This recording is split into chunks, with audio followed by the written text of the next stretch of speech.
มื้อนี้ค่อยสิขอออกมาจมเรื่องผู้เฒ่าเข้าวัดเฒ่าก็เฒ่าแต่อายุหัวงอกก็งอกตามวัยผู้เฒ่าประเภทนี้นะเข้าวัดนะมีหลายอยู่ได้เนาะบ้านใดมีนะข่อยบ่ฮู้ข่อยฮู้แต่ว่าบ้านข่อยน่ะมีมื้อนี้เป็นมื้อวันศีลผีประสาทคือข่อยนี่ขอแต่มีคนซูนขึ้นโลดเฒ่าย้อนอายุอีหลีได้เนาะผู้เฒ่าบางคนที่ว่าเข้าวัดนี่นะเรื่องของข่อยเด้อมื้อนี้ข่อยได้มาวัดเนาะจะเอาอันกระดูกปูนะไปร้อยอังคารข่อยนะผู้ที่ว่าเป็นประจำเดือนข่อยลงแค่เอาเครื่องลงให้อันแม่ข่อยซื้อคือเอาเครื่องลงให้อันกับเจ้าซื้อแล้วข่อยก็กลับมานั่งอยู่รถแล้วส่งที่ข่อยนุ่งมานะมันเป็นส่งสุภาพเป็นส่งแบบว่าตรงลงเต็งเลงอะนะเป็นส่งแบบขายใหญ่ๆนะเสื้อข่อยก็นุ่งยังสิล่ะมามื้อนี้นะตอนนี้ก็อยู่วัดเลย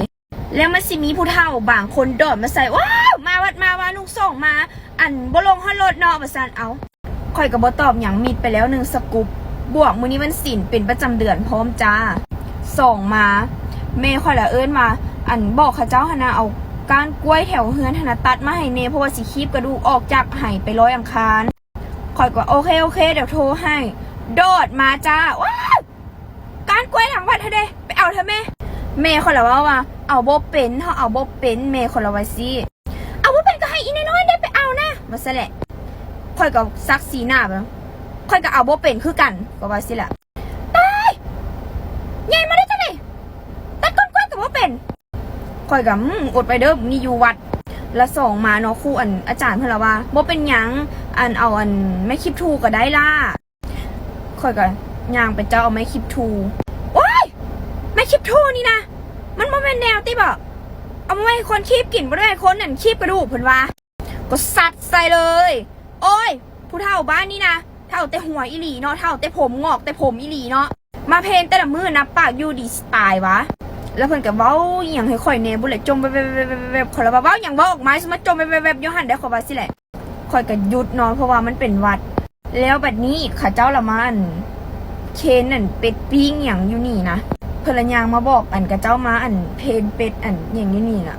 อันเอาขึ้นเพนนั่นหน่อยเดียวเด้ออันเอาขึ้นจังซั่นจังซี่เด้อแบบนั้นซี่แล้วข่อยพอดีข่อยอยู่นี่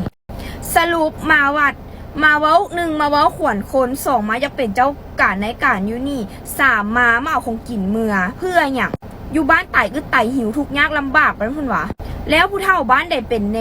มาวัดนี่นะมาสลอกแสกแรกบางคนนะเฒ่าก็เฒ่าแต่หัวอีดีได้งอกแต่ผมถือศีลบ่ได้แต่อยากมาเพนวัด